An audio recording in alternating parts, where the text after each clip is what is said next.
대만 전쟁 후 패전국 처리 방안에 대해서 말씀드리겠습니다. 이 사진은 청나라 말기 상황을 보여주는 사진이고요. 이 사진은 2차 세계대전에 일본이 그 항공문서에 사인하는 사진입니다. 2003년도에 미국 전략국제연구소에서 24차례 워게임을 바탕으로 보고서를 발간했었지요. 그리고 2024년에 작년에도 보고서를 발간했었어요. 매년 보고서를 발간하는 것 같아요. 결과적으로는 중국이 패배한다. 미국이 개입을 안 하는 거 외에는 다 실패하는 거로 결과가 나온 거로 저는 알고 있는데, 그래서 24차례 워게임을 돌려받고 미국도 막대한 손해를 본다. 항공모함 2척이 잃고 근데 중국도 엄청난 손해를 보는데 군인 수백 명이 포로가 된다. 대만도 심각한 손상을 입는데 한국전쟁 당시 한국을 생각하면 되는 거고요. 일본도 엄청나게 많이 잃는다. 근데 이제 중국이 더 많이 지금 전사자가 10,000명이고 미군은 3,000명 정도니까 중국이 또 수만 명의 포로가 생기니까 중국이 제일 많은 타격이 있을 것이다 이렇게 보고 있는 것 같아요. 근데 이 얘기를 왜 하느냐?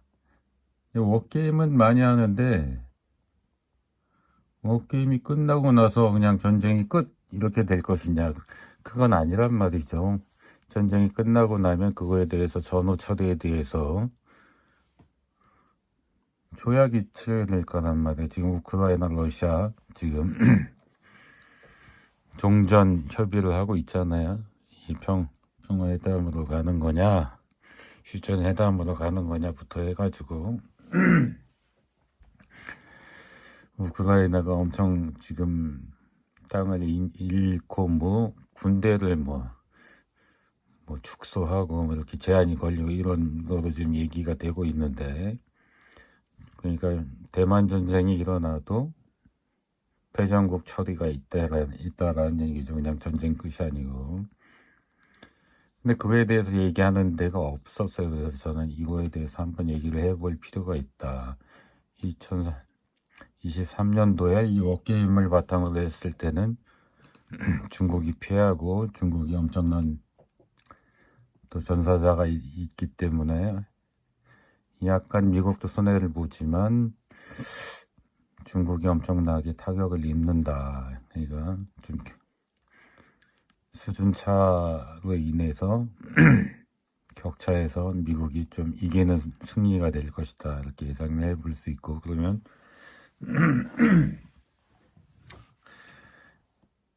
전후 처리 조약을 맺을 텐데, 그러면 과거에 어떤 조약을 맺었었던가를 참조를 한번 해보겠다라는 게 이 자료의 요지입니다. 그래서 난징조약, 1차 아편전쟁 후에 난징조약이 체결이 됐거든요. 답을 필요 없고 중요한 내용만 보면은 5개 항구를 개항하겠다, 자유무역을 하겠다는 거니까 결과적으로 보면은 그 중국에 도움이 된 거예요. 홍콩섬 한량, 영국이 뺏어간 건데 99년이었으니까 나이 돌려줬죠. 영구 한량이었으면은 중국이 손해보는 건데 돌려줘가지고 사실은 중국한테 손해가 제한되어 있었던 거고, 배상금 지불 문제 또 있었던 거고. 근데 이게 만약에 이제 요거를 대만 전쟁에 적용할 수 있다 그러면 계양을 일부 할량을 할 수 있을까요? 배상금 지불은 조금 해야 될 것 같고,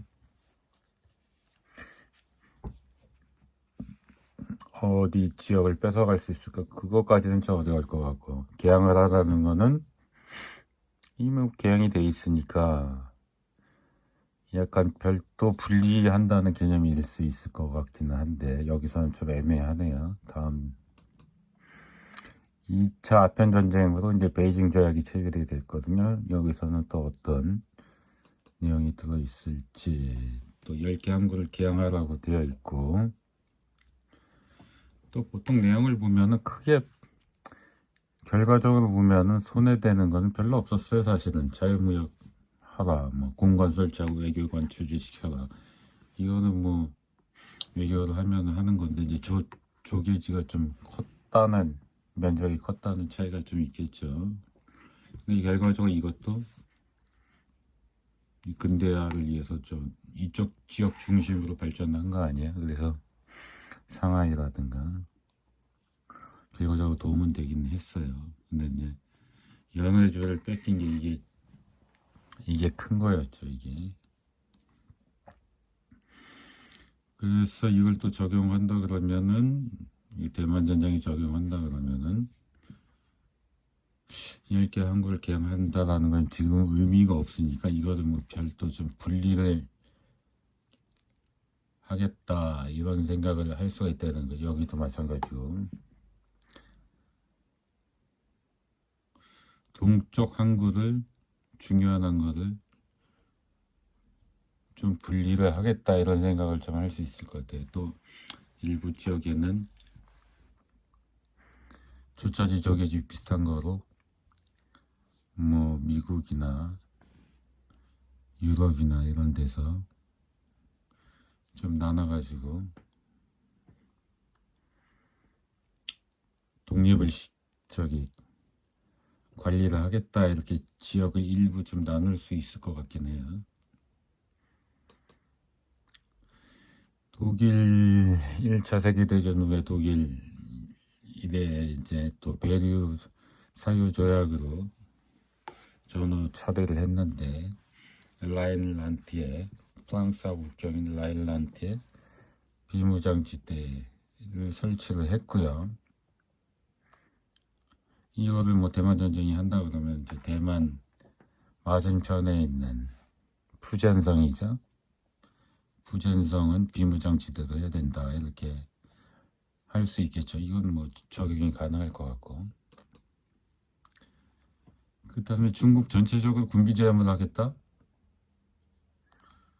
이때 독일 1차 때는 뭐 군비 제한을 뭐 육군 얼마 제한, 대형 군함 제한, 잠수함 공군 불가, 뭐 신무기 개발 불가 뭐 이렇게 했단 말이에요. 요거를 적용할 수 있을 것 같아요. 그냥 얼마 중국이 대패했다 그러면, 만약 이게 적용이 된다 그러면 이제 중국은 참 이제 군사력에서는 다시 재기하기가 상당히 어려울 텐데, 이거는 이제 전쟁 결과가 이제 압도적 승리로 끝날 거냐 그거의 차이에 따라서 틀리긴 할 것 같아요. 근데 뭐 하여튼 군비 제한을 일부는 할 수 있을 것 같고, 크게 하느냐 적당히 하느냐 뭐 수준 차이일 뿐이고. 독일 1차 때는 문제가 막대한 배상금이 문제여가지고 이게 2차 대전을 일으키는 원인의 하나로 되었잖아요. 그래서 막대한 배상금까지 물릴 건 아닐 것 같고 일부 배상금을 물릴 수는 있을 것 같아요. 2차 세계대전 후에는 이제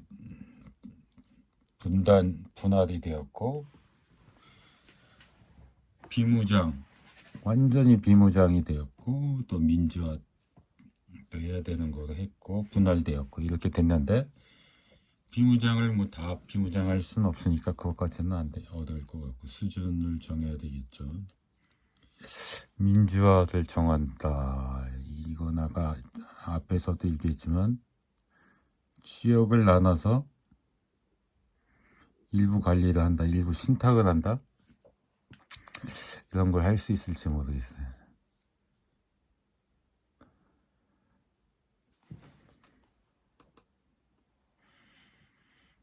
그리고 나머지는 뭐 적용을 하기는 어려울 것 같고 전범 재판을 하기는 어려울 것 같고, 일본 2차 세계대전 때에 또 그 미군 최고 사령부가 점령을 하고 통치를 했었죠. 제너럴 헤드쿼터가 있어. 비군사와 민주화는 뭐 아까 2차 독일하고 똑같은 건데, 군대 해산 군수산업 폐지 이걸 전면적으로 하기는 어려울 것 같고, 여기서는 좀 적용할 게 마땅치는 않은 것 같아. 이거는 완벽하게 점령을 한 거라서 중국에 적용하기가 조금 수준차가 있을 것 같고, 역시 전분집판 이런 것까지 하기는 좀 어려울 것 같긴 해요. 그래서 적용할 수 있는 게 배상금 일부 적용할 수 있고, 군비 제한을 일부 할 수 있고,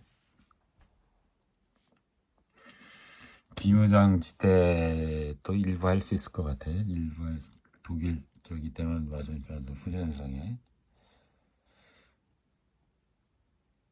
그리고 뭐 일부 한량하는 것까지는 어려울 것 같고,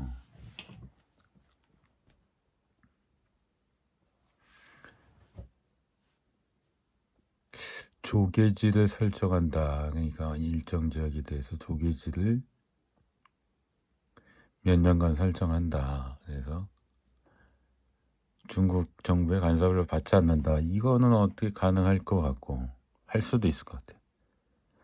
그리고 이제 항구를 기행한다. 이것도 마찬가지인데,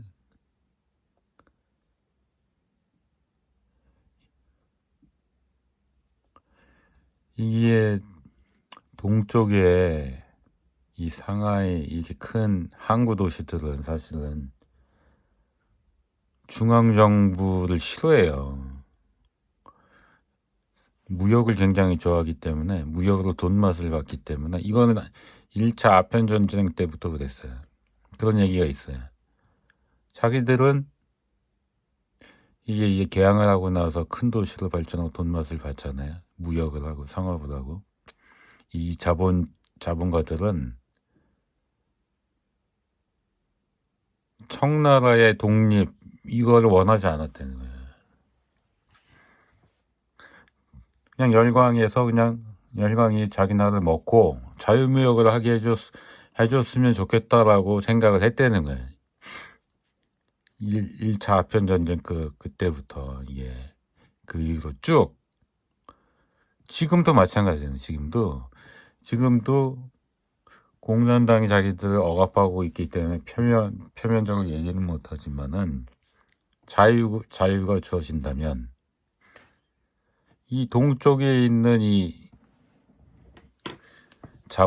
자본가들 이 사람의 기본 마인드는 차라리 서구 열강이 자기 나라를 정복해가지고 자유로운 거래가 이루어지면 오히려 자유가 주어지면 좋겠다. 이걸 더 바란다라는 거예요. 따라서 10개 뭐 이렇게 항구를 개항한다. 대신에 중앙정부의 간섭을 받지 않는다. 뭐 국제적인 뭐 자유항이다. 그런 그 정확하게 타이틀은 모르겠어요. 그런 거를 한다 그러면 쌍수를 들고 환영하는 데가 동쪽에 너무 많다는 거예요. 너무. 동쪽 도시로, 항구 도시로. 그래서 제가 볼 때는 이 조약 안에 이 내용을 넣을 수가 있을 것 같아요. 그렇게 되면은 이제 중국의 분열이 되기가 쉬운 거죠. 동쪽이 서쪽하고 갈라지고 싶다. 그 동쪽, 그 다음에 잘 사는 동네는 동쪽하고 서쪽에 황하강 유역에 있는 거, 양자강 유역에 있는 큰 도시들이 있어요. 그거 외에는 다 못 사는 동네거든요. 그 동네들은 중국을 원하지 않아요. 그 나라들은 자유로운 무역 거래를 원하고 공산당을 원하고 지금 공산당을 원하잖아요. 그 예전에는 청나라가 원하지 않았던 거고 그런 거거든요. 그 조약을 넣으면 쌍수를 들고 환영하는 데가 엄청 많다는 거예요. 그러면 그거를 단초해서 분열이 될 가능성이 굉장히 높죠. 동쪽하고 그 양자강, 항아강 쪽의 큰 도시들은 굳이 하나의 국가가 되고 싶은 게 아니거든요. 나머지를 끌고 가고 싶지 않거든요. 저 못 사는 동네까지. 그리고 자유무역을 자꾸 그 공산당이 자유를 방해라고 있잖아요. 그런 약점이 또 있어요.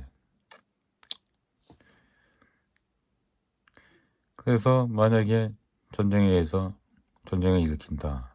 그럼 중국 공산당이 망할 수 있고 분열이 될 수 있다라는 게 이게 뭐 농담 삼아서 하는 얘기가 아니다. 그럼 이거를 중국 애들이 이 내용을 알까야 모를까요?